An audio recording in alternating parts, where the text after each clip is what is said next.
Welcome to Success, Yes or Yes. Once again, we've been disconnected for a while, but we are back.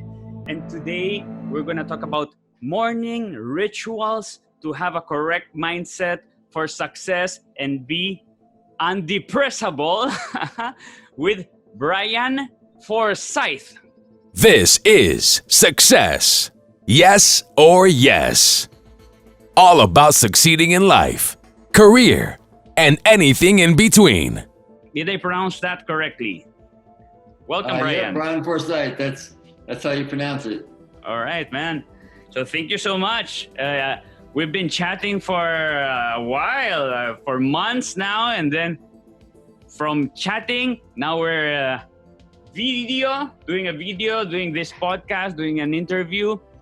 And thank you for the opportunity because many of us, that includes me, are lost in the darkness when it comes to morning rituals. I have my morning rituals, so I'll just give me my background here. I do what Hal Elrod talks about. Yeah, I do my meditation, my exercise, visualization, affirmation, reading, right, and writing. Sometimes I forget the writing. I don't know. Right? Yeah, the thing is, I'm an ADHD person. I know many entrepreneurs are, many creative persons are, but just it's not an excuse, but it is an explanation to what things happen. And for example, today I was very conflicted with myself because I want to do so many things, but I end up doing things that are not productive and that don't fulfill me and are not part of my goals or have a very small importance, and I'm not doing what I should be doing. I know what I should be doing. Still, I don't do it. I'm convinced that all these success methods will help me little by little change my mindset. I'm already doing exercise every day. That really helps me. But I'm far, far, far away from being like this success high achievers. And that's what I want to be. No? That's why we met each other in the underdog.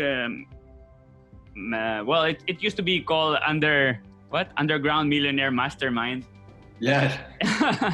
And that's why, I'm hungry to learn. Yeah, I'm hungry to learn. I want to improve myself. I want to become a better version of myself. So thank you so much for the opportunity. And if you can tell us what you do, yeah. So my name is Brian Forsyth, and I'm the author of Crack the Depression Code, and I have dealt with depression for like about 30 years or so. Wow. And so one of the things that has really helped me is you got to have a why, right? Whether you're talking about depression, whether you're talking about anxiety, or you're talking about just being successful in general, you got to have a powerful why. It's got to be if you ask a room full of people, what do you want out of life? Well, I want to make $1 million. That's not a really good why. A why needs to be like something that's like deep inside. It's visceral. It's a lot of times people's powerful whys are, like in my case, I suffer from depression. Depression has almost killed me.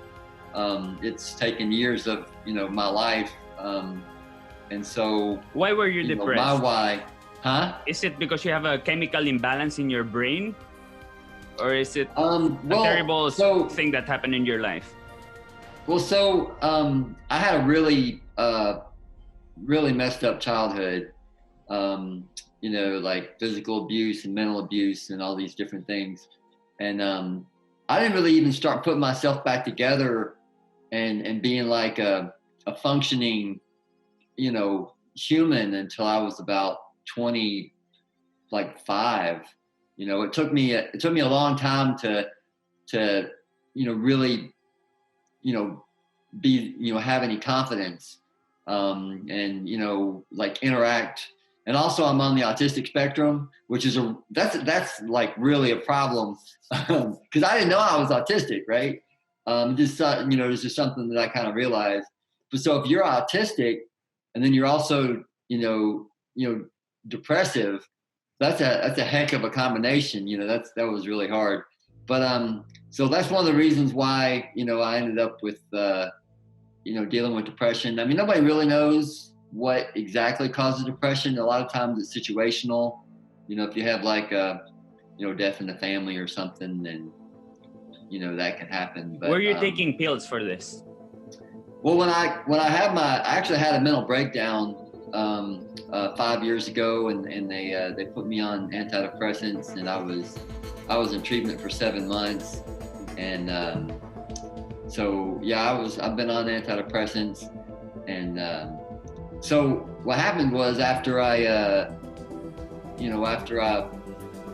went through therapy for 7 months, and as soon as I could, I got off the antidepressants, and then I wrote the book, Crack the Depression Code, and I discovered my why, right, which was to make sure to do all that I could to make sure that nobody else had to suffer a mental breakdown. So I wrote the book basically to help people understand depression and maybe see the signs within themselves, and then at the end of the book, I share my perceptions of how to make sure that depression doesn't rule your life, doesn't ruin your life.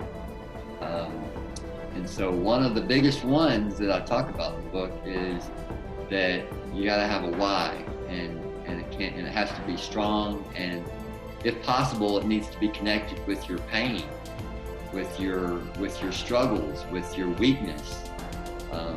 And so if somebody isn't addicted, they were dealt with addiction, then their why might be they want to make sure that, to help other people not be addicted.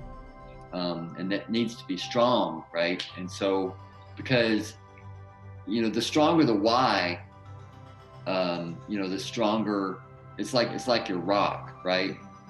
And so if you're, or you can think of it kind of like an anchor, right? And I talk about, anchors and having anchors, and, doing your why as an anchor. And when I talk about anchors, I'm talking about having things that you always do, because if you think about it, when you're dealing with depression, or you have anxiety or whatever it is, you kind of go up and down, and when you hit the low parts, and with depression and anxiety and things like that, like the low parts can really hurt you. They can really suck, hours and days and months out of your life.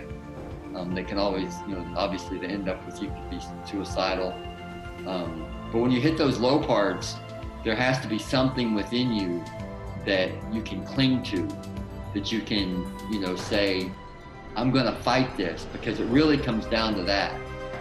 Every day is a struggle, whether you're a cheetah or a shark, and, do you have the strength for the struggle? And with depression, in a lot of instances, you got to have strength. And so you have to have something within you that is so strong that allows you to pull yourself out of the morass of depression. And that's one of the ways that I think about it, because if you're in like the maelstrom, of the storm, the mental storm that depression is, it literally takes like you pulling yourself out and having the strength to deny the thoughts and deny the, all the different things that you deal with depression, the isolation. And I talk about depression being like a monster, within you, because even when you're in the good days, you can kind of still feel it, like the different suggestions. And so to be able to fight through that, you have to have this powerful why, so that you have that ability to pull yourself out of the lows. So yeah, I have a why. It comes clear to me that why I wanna succeed financially, for example. Right. It's because I don't want my parents to die before I give back some money that I borrowed, for example. Okay. That would be, I wouldn't be able to forgive myself if that happened. Also, I would love to be able to give them a final good life before they pass away. And the clock is ticking against me. Yeah. And I feel a lot of pressure. And I think at the pace I'm going, I'm not going to achieve that on time, and it's going to be very painful, and I'm not going to be able to forgive myself. Okay. I think that's a powerful motivation there. And at the same time, I feel so unproductive in many days. Maybe I have one day in the week that I'm very productive and 6 that I'm not. Right. And I hate myself for that. I don't know what's happening. Why I don't do it. Well, so I would just say that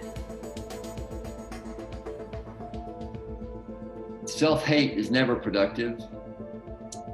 Some people have this weird idea that self-hate can be, motivational. Like, I'm gonna hate myself. Like some people who are dealing with weight issues or whatever, like they'll develop this self-hate, but that's really like when you start with hate, when you start with all of those kinds of things, the good doesn't outweigh the bad. Whether if you use self-hate to motivate, or if you use hate to motivate, period, whether or not it helps isn't really the point. It's that's still not a good place to start. So I always talk about, like, just every day you've got to give yourself grace. And also I talk about in the book, like, knowing where you are in the cycle. Like knowing, are you in a low point? Are you in a high point? And then if you're in a low point, then don't be surprised if your productivity and your ability is low, right? If you're at a high point and you can, and the way you can tell whether or not you're in a high or a low state is, I recommend that people do a thoughts journal. And what you do is you sit for first you sit and you take like 5 or 6, 7 or 8 deep breaths and just really sit and be calm and be centered. And then just pick up a pen or pencil, whatever you like, and physically write down every thought that comes through your head for a specific amount of time, whether it's 5 minutes. 5 minutes is a pretty good long time to be writing thoughts, but you just write down everything, and once you finished writing down your thoughts, then you go back and you look at them and you ask yourself 3 questions, or you sort of categorize them all in 3 different ways, and that's reframe, agree, and negate or delete.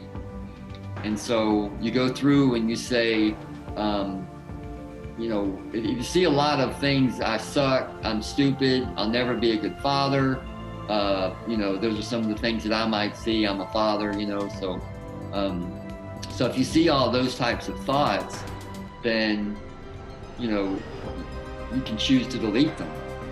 And so you just say, no, that's not something that I support. I am a good father, etc. Everything is, everybody thinks everything's my fault, or everything is my fault, all these different types of things. And so you can, if you delete them, then that's fine.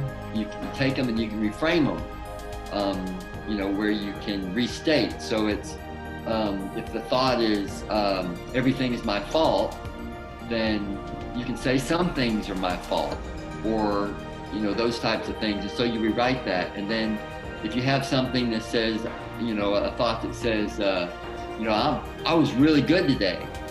Well, then you would take that and you could use that and the reframes, and then make those like your daily mantras for the week, And so, because a lot of people, thoughts journaling is kind of odd. Some people think it's kind of odd, but if you can do it once a week, then you kind of get a frame for the tone of your thoughts, and then. Like I said, you can do your reframing, and you can do your agreeing. This thought I agree with, this thought I'm reframing, and then you can use those as your affirmations in the morning. but then it really allows you to see, you know, how much negative speak are you allowing in your inner garden? You know, and that's what I call it. I call it inner garden. Are you tending weeds up here, or do you have flowers? You know, and if you don't have a lot of flowers, then don't be surprised if you've got a lot of weeds. You know, and then there's not a lot of sunshine up there. So you got to give flowers sunshine. So all that negative speech and all that hate, you know, that's just something that, you know, if you have that thought, you know, I suck, or, you know, all those different things, and you say, you acknowledge the thought, and you say, you know, thank you, and then, you know, just move on. And I talk in the book about being able to watch versus be.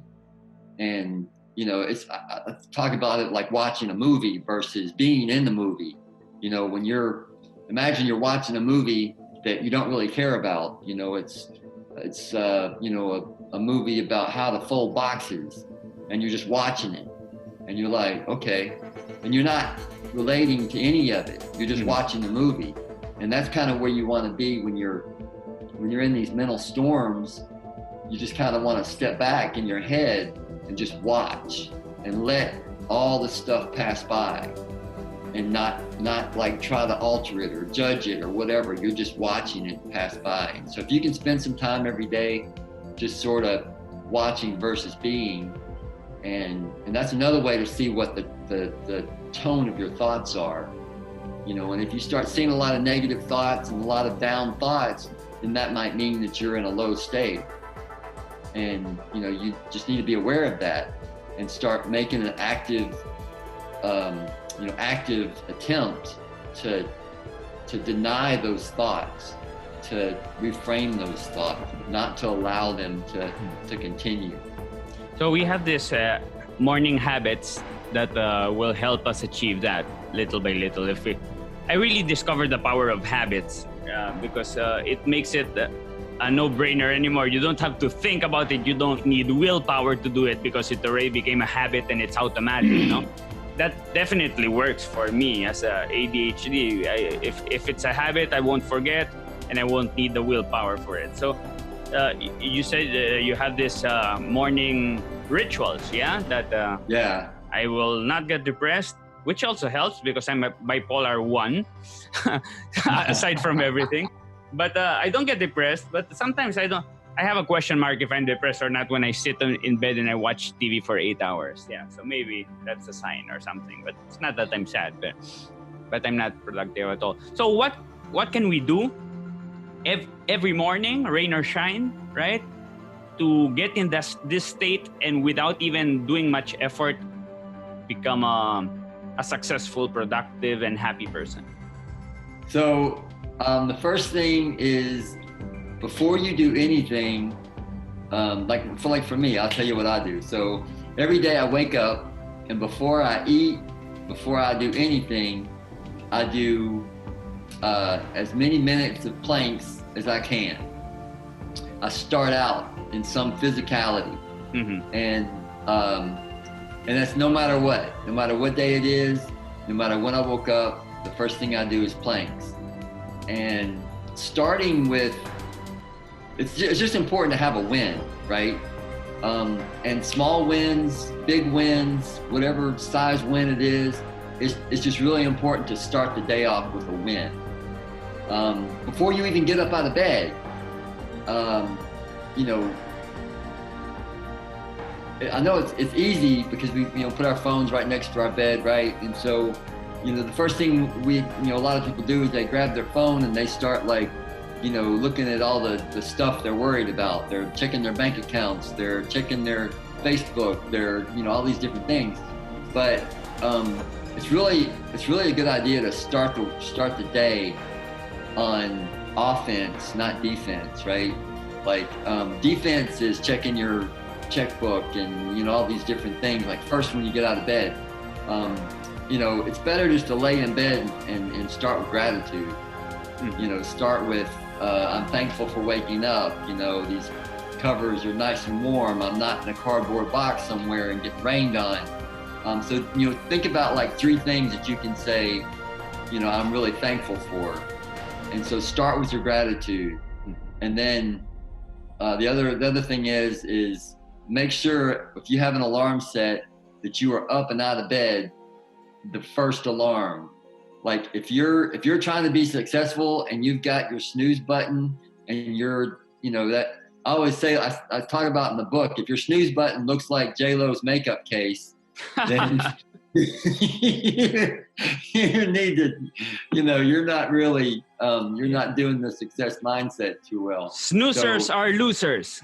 That's right. You got to be up, like you got to, because, and that's another way you can tell like where you are in your state. If you're, if your snooze button starts getting used a lot and you're like, oh, 5 more minutes, I got news for you. 5 minutes is not going to help, and your body's not going to even notice the 5 minutes. So, so wake up at the first of your alarm, do your gratitudes, talk about, think about what you're going to do in the day and what successes you're going to have. Then do your physicality, whether it's your planks, whether it's your push-ups. And then I have a worksheet. I have a sheet called the I Will Why. And it's really simple. It's got I Will Why? I Will Why, yes. My I Will Why proclamation sheet. It's part of the Crack the Depression Code, course and materials that I have. But it basically sets out like, why, these 5 reasons why I will succeed. So it says today or in life. Well, just like if you're dealing with depression, or because I have one for depression, I have one that basically states the different things that you're gonna not allow depression to keep you from doing, and then your why is right there to the left or to the right. And then there's what I call anchors, and anchors are like these like core things that you do when you're at your best.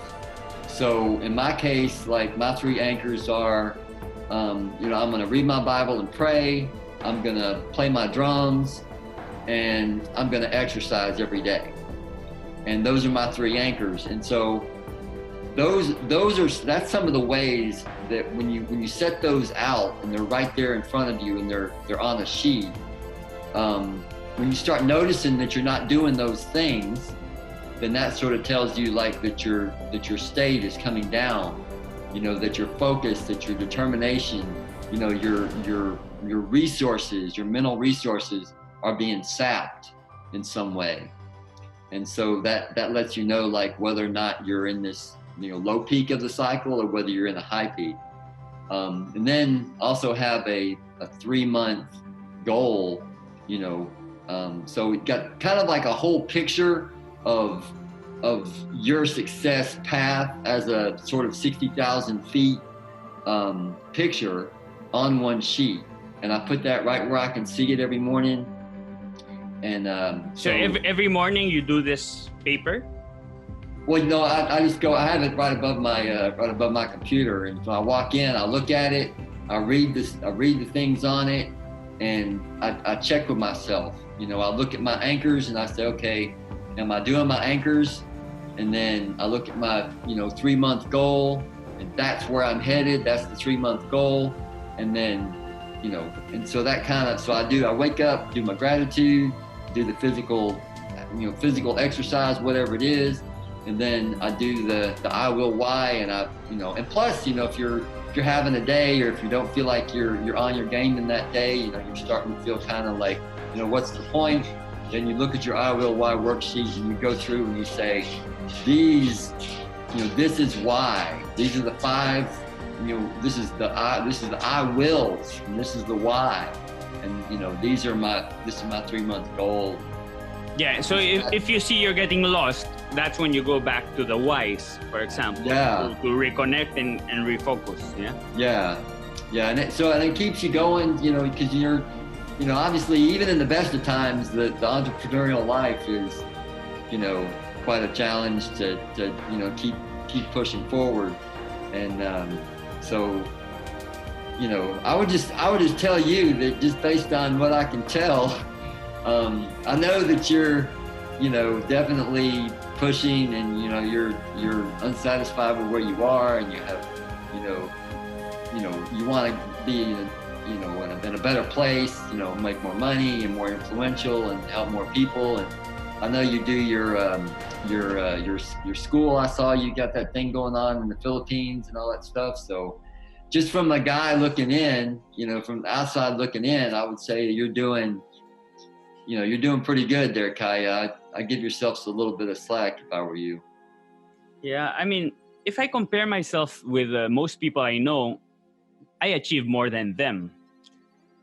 But, well, I don't want to compare myself with, because if you compare with yourself with the greats, you're always going to feel like you're less. And if you compare yourself with the less, you feel you're a winner, but it's, so, but I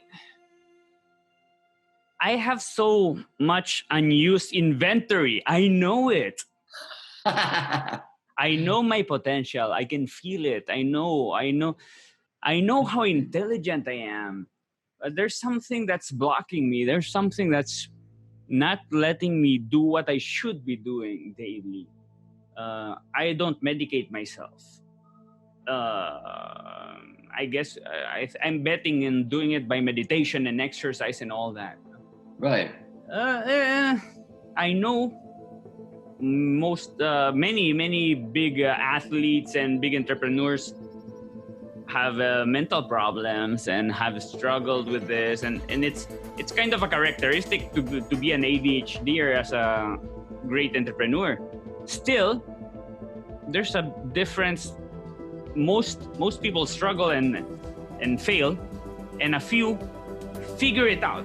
A few figure out how to tap this potential that's inside and get motivated and do it.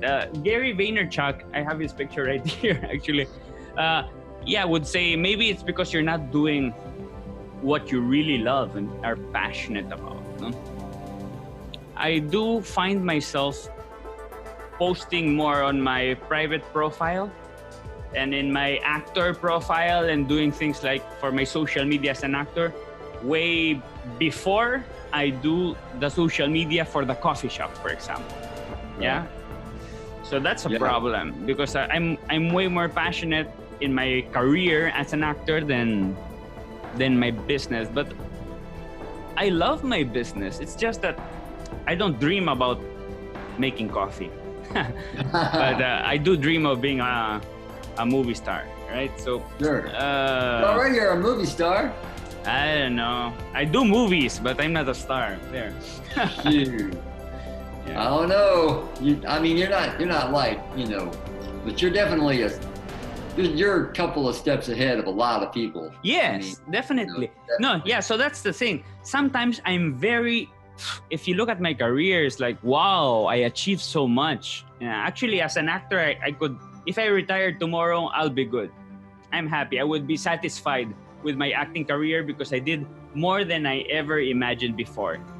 So even though I still push that because that makes me happy, I enjoy it, I have passion for it, I'm very, very worried for the economic aspect of my life. It's I want to be a 1%er. I don't want to be an average person. I want to be a winner. Yeah, and that's why I go into all these groups and I'm interested in productivity and success because I want to be that's who I am. I'm a winner. I every morning I look at the mirror, I say I have $10 million, I have 10 million followers, I have the body of Captain America. And then okay, let's do something today to achieve those things. Right. But sometimes, many times, more times than not, I get derailed. I get lost. Suddenly, it's more important to watch an episode of the TV series. It's more important to wash the dishes. It's more important to sweep the floor. I don't know, or suddenly, I need a cookie. I need it so badly. I have to go outside the house and look for a cookie. And then never mind the work. It's not important. Right. Well, it all comes down to percentages, like how much time are you spending playing versus how much time are you working? And, I work 10% of my day. Really the percentage, like if you're doing 8 hours of playing, Yeah, I and do you're that. doing that 3 times a week. I do then that maybe a lot. Is that? I mean, I don't feel like you're. You know, I feel like my feeling about it is that you are, that like many, you're here, and you want to be over here, right now. Yes. You know. All right. And we all know like that's the. You know, that's the, everybody's looking for the magic bullet. Everybody's looking for that, you know, the rocket to success.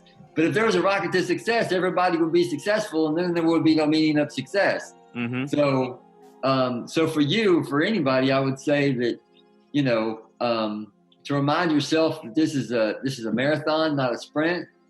And especially if you're ADHD, you know, if you're, you know, you said you're bipolar as well, so you're, you know, up and down. So there's this, you know, there's that you have to consider, you know. So you just kind of look at, you know, your daily activities. And what I do is I have a journal, and I have, you know, at specific times of the day on my journal, and it says this is the check-in at this time of the day, you know. One of them is 8:30, and one of them is like, you know, 2:30 or whatever, and or lunch, you know. And you when you're eating lunch, you think, well, what have I done today? You know, what has happened, and, you know, what did I do? Did I do anything? I mean, it's already lunchtime, right? Did I do anything? What did I spend my mornings with? And so that kind of helps you stay on track. And, you know, so if you were to make lunchtime your check-in and say, okay, you know, up till now, I've been really productive. I've done this, I've done that. Or at lunch, you're like, well, I really haven't done anything. Then, you know, you can sort of figure out where you need to go for the rest of your day, and decide whether or not you're being, you know, gentle with yourself, with how you're feeling in your head, or whether you're being harsh on yourself. You're saying that you're not there yet. You're not there yet, even though this whole past, you know, half of the day you have been productive. You've done the things that the needle movers, as it were. Then, you know, you can decide. Will you do the things if you don't feel like doing them? Huh? Will you do things even if you don't feel like doing them? You know, you have a list of things for the day, but you don't feel like doing them. Will you do them? Yeah. Will you force yourself? How do you do that? Well, I am not perfect, but you know, if there are things that I need to do, then, you know, you look at your list and you try to prioritize the one that's the what they call the 10x lever. You know, find the one that if you do that one, then that one negates like these others, or makes it a lot easier to do these others. You know, look for the 10x, you know, and if you don't have any 10x levers, then I don't know, maybe you need another list. Of things that will really move the needle. Yeah. Things that will really like look for the needle movers, and if you don't have a needle mover, then, you know, you know, a lot of people will don't confuse action for progress. Just because don't confuse busy for progress. Mm-hmm. You know, progress is progress and busy is busy. And you know, it's really easy to feel like you're doing all of these things, checking these things off your list, but they don't really, you know, they're not really doing anything as far as, you know, what really is gonna, you know, change your life or move your needle of success. Yep. Get it. Okay, so to wrap up, we're both advocates of this program that can really help a lot of people, which is the Knowledge Business Blueprint, KBB, by Dean Graciosi and Tony Robbins. And briefly, what can people, we're gonna place a link in the video and all the description, so people can you can go and check it out and get a deeper explanation. But this can really help people grow in business and grow in productivity, and either being the teachers themselves or selling courses for other people. They're gonna learn how to market themselves, how to teach, how to. So, what's your? If we can give a brief introduction to it, so people can get interested and click the link and check it out for themselves. What can they find in this course? Yeah, KBB is like, it's the most powerful thing I can think of that I can tell people about. It will take you from I don't know anything to full on have a business. It teaches social marketing techniques. It teaches just literally everything from beginning to end on how to actually have a business. And the thing is when you start, if you're an entrepreneur, you've been doing entrepreneur things for a little bit, and you've like bought courses and here and there. I always talk about it like most courses, they will give you hands and sell you fingers, right? Which means that they will tell you like all of these big things, but then like these little tiny bits that you really need to know to actually do anything, that costs money. With KBB, you get the whole hand, like all the way down to the like nitty gritty, like all the different steps that are required. Plus you get the Facebook.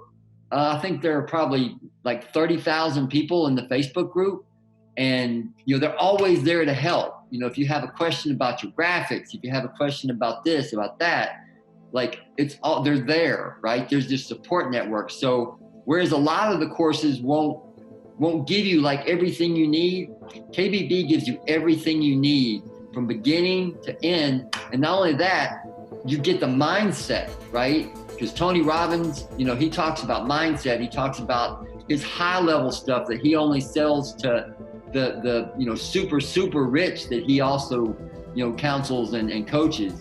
So you get Tony Robbins and you get Dean Graziosi, always this positivity, getting you straight with your mindset, getting you straight with your tools. I can't recommend the KBB course any more highly than I do. I would recommend it to my mom. These people are trustworthy. They're going to take good care of you. All right. Fantastic. Thanks a lot, man. Yeah. Guys who are listening, guys who are watching, if you find this interesting, please share it. It can help someone else. Yeah. Someone else like me who's lost in the world. I know a lot of people out there who will really benefit from these tips. Many people who want to, but they don't know how to.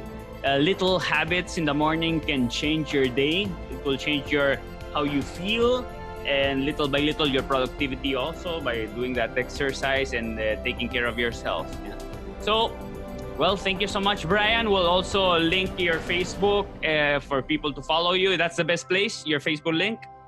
Yeah, definitely. Brian Forsyth, Brian Forsyth on Facebook. That's where you can find me. All right. I have a few other places, but Brian Forsyth is probably the easiest. Okay, so we'll link it as well. This will go to YouTube, to Facebook, and then we'll break it in little bits for Instagram also. That's the way to spread it all over the place. Okay, thank you so much, Brian. Yeah? All right. See you soon. Bye-bye. Thanks, Kai. You're awesome. Peace, homie.